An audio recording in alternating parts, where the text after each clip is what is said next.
Parang ano, Bricks, 10. Yes, maaari kuya. na magsimula.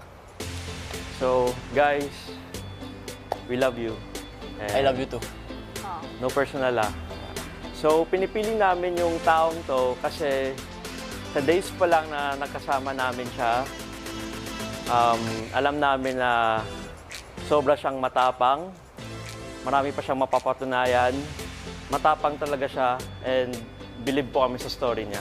Yung pinipili po namin ay si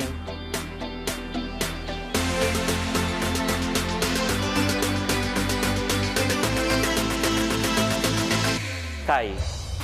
Congrats. Kai, Yes pa, kuya. ibig sabihin, ikaw ang ikapitong official housemate ng aking bahay. Congratulations.